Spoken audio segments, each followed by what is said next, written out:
మాట్లాడుకునే ముందు నేను చిత్తూరు డిస్టిక్ ఎంపీని. చిత్తూరు డిస్ట్రిక్ట్ పెద్దిరెడ్డి రామచంద్రారెడ్డి గారి ఒక ప్రిన్సిపల్ స్టేట్ లాగా అయిపోయింది. సో ఇప్పుడు మీరు రక్షిత అటవీ భూముల గురించి కూడా పేపర్లో వస్తున్నాయి, మీరు చూసే ఉంటారు. ఇప్పుడు కమిటీ చేశారు. ఆ కమిటీ ప్రకారం డిస్క్రిపెన్సీస్ ఏమున్నాయి అవి కూడా రిపోర్ట్ వస్తుంది. అట్లాగే ఒక ఎగ్జాంపుల్ చెప్తాను మీకు. అక్కడ డైరీ ఎక్కువ ఉంటుంది చిత్తూరులో. పాల ఉత్పత్తిదారులు బయట లీటర్కి 35 రూపాయలు 40 రూపాయలకి పోతుంటే ఈయన పెట్టుకున్న డైరీకి 20 రూపాయలకి పోయాలంటే మొత్తం 20 రూపాయలకి పోయాలి, లేకపోతే ఆ రైతులు ఉండడానికి వీల్లేదు ఆ విలేజెస్.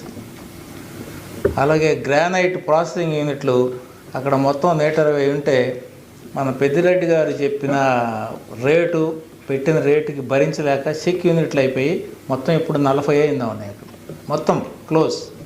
అంటే ఇచ్చేదానికంటే అది క్లోజ్ చేసుకున్నది బెటర్ అది. సో ఈ విధమైన కృత్యాలు, ఈ విధమైన అడ్మినిస్ట్రేషన్ లేని పరిపాలన జరిగింది.